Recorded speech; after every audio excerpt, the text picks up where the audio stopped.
Hello everyone, welcome to Dekho Result official YouTube channel. Today we are going to study one of the most important topics for placement, technical interviews, Viva exams, software developer roles and internship, top 25 C++ interview question and answer. If you are preparing for TCS, Infosys, Wipro, Accenture or product based companies or any coding interview, then this video is going to help you a lot.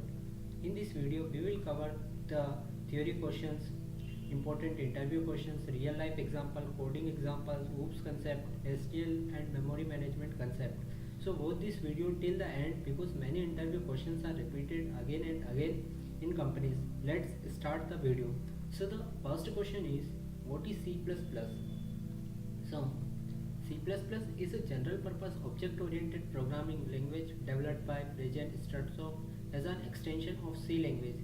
C++ supports procedural programming, object oriented programming, generic programming, and it is widely used for game development, operating system, embedded system, competitive programming, software development, and real life examples can be like playing a games, PUBG or Valorant or many game engine uses C++ because it is very fast.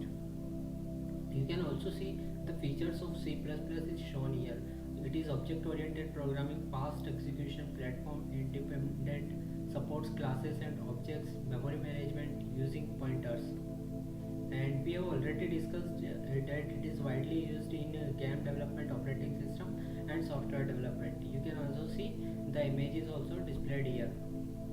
Now talking about the code and structure of C++ program. So as include IOStream using namespace std int main cout hello world return 0.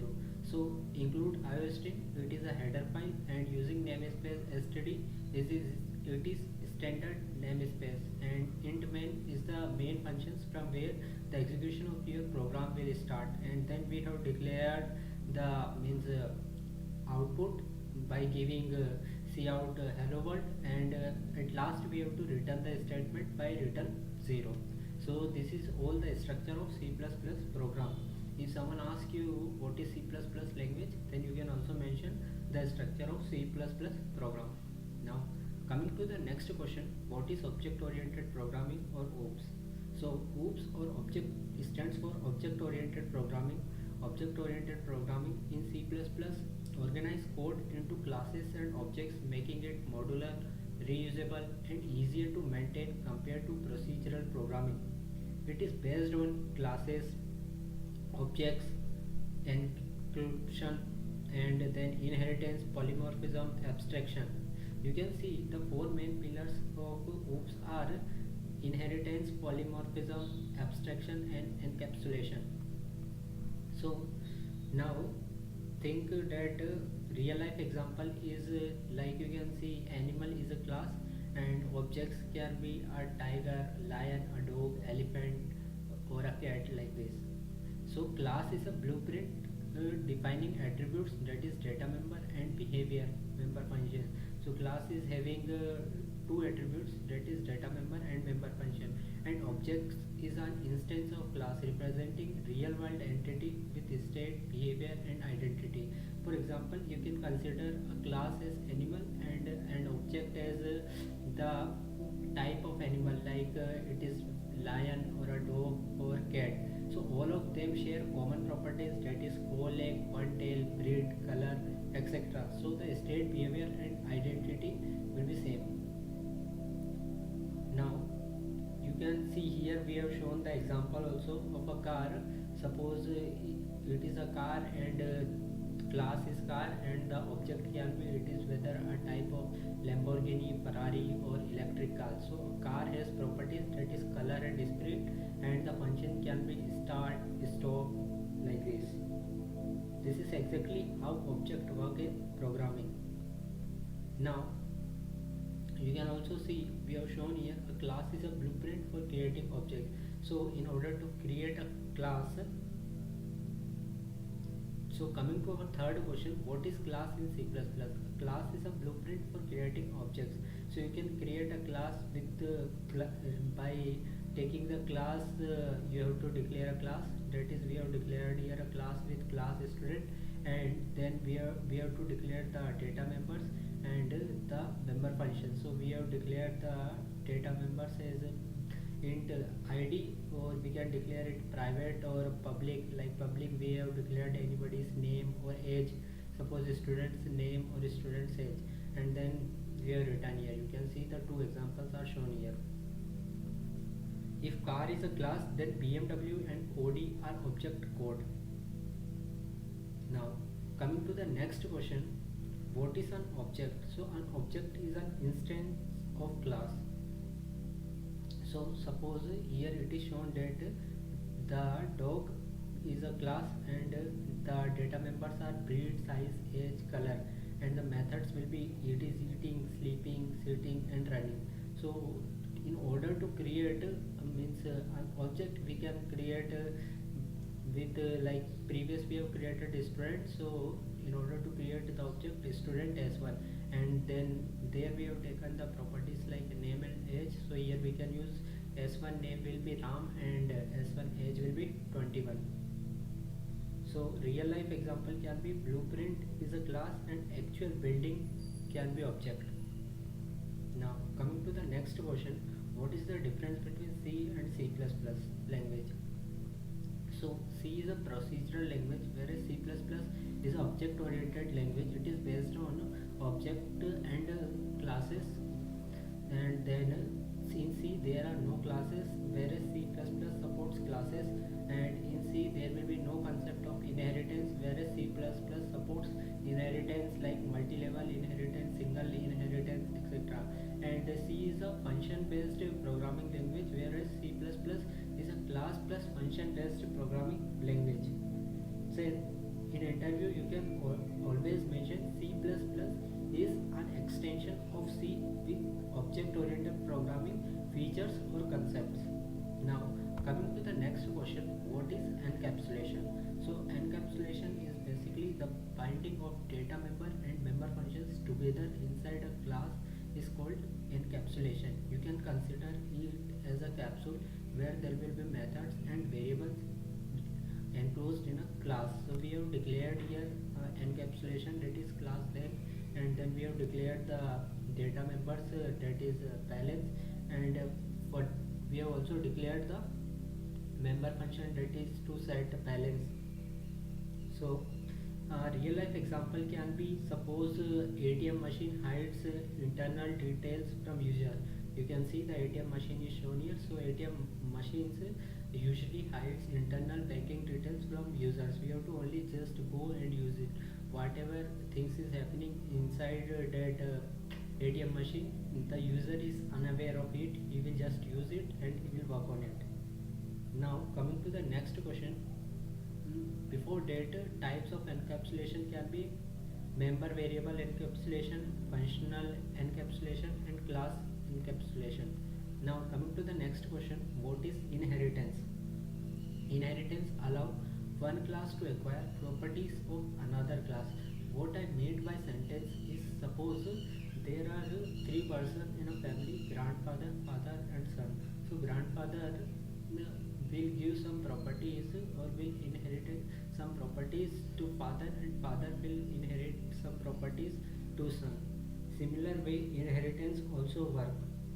Like child inherits properties from father, and father inherited properties from grandfather. So in coming to the actual definition, inheritance is a fundamental concept in C++ that allows a class or a derived class to inherit properties and behaviors or methods from another class. This promotes code reusability and establishes is a relationship between class. So you can also see here we have declared an inheritance example. We have declared a class animal, then public feature will be given, and a init function is declared where we have declared the statement as cout eating, and the class is given as dog and public animal. So types of inheritance can be single inheritance, multiple inheritance, multi-level inheritance, hierarchical inheritance, and hybrid inheritance. Now coming to the next question, what is polymorphism? From the name itself it is clear, poly means many means form. So polymorphism means many form. One thing with many forms. So coming to the actual definition, polymorphism derived from the Greek word poly, many and more forms is a fundamental concept in object-oriented programming groups. It allows object to take on multiple forms, enabling the same interface or method to behave differently based on the object it is acting upon. This concept enhances flexibility, code reusability, and abstraction in software development. So you can also see here polymorphism types is shown: compile time and runtime. So compile time will be function overloading and operator overloading, and runtime will be function overriding. Real life example can be a person can be an student or an employee or a teacher at the same time. You can think of it. Or suppose a son can be a husband for someone, or a brother for someone, or a son for a mother, like this. So this is polymorphism, means one person and it is behaving as many features. So coming to the next question, what is function overloading?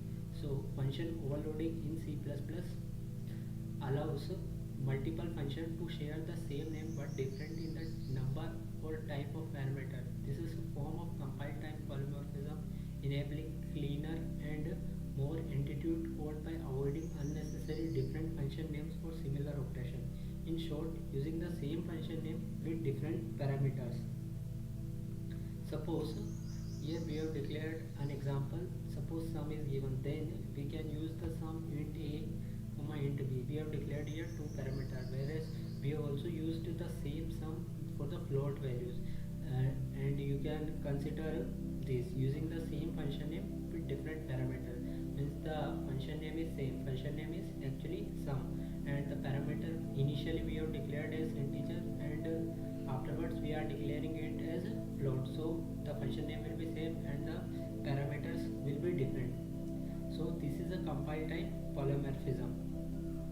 Now coming to the next interview question, what is operator overloading? Operator overloading means giving special meaning to operator for user defined data type. What I mean by this sentence is, here the operator is same but its behavior and implementation is different. For example, sum equals to a plus b, addition operation on primitive data types, and addition operation on complex number. So here the operator is same but its behavior for primitive type and complex number is different. Now coming to the next question, that is, what is abstraction? So in general, abstraction means showing important or essential details or information while hiding implementation. Showing important information and hiding implementation details. Real life example is, it is shown here. Suppose a girl is driving a car without the knowledge of engine internal. So she need to only drive the car. She didn't need to know the means how the engine is working or engine internals. So we have talked about abstraction. Now coming to the next question, what is constructor in C++? So a constructor in C++ in simple word is used to initialize object automatically. A constructor is a special type of member function that is automatically invoked or called when object is created. Suppose whenever you are creating an object, suppose I have created an object like animal dog. So whenever I am creating it, this constructor will be automatically created. It is used to initialize the data members of new object generally, and the return type of constructor is the class type. You will see the example here. Suppose we have declared a constructor, so it is declared with the class, and class demo is used, and then cout constructor is called. So you can clearly see here that we have used the class type and we have declared it with name demo. So it is a special type of member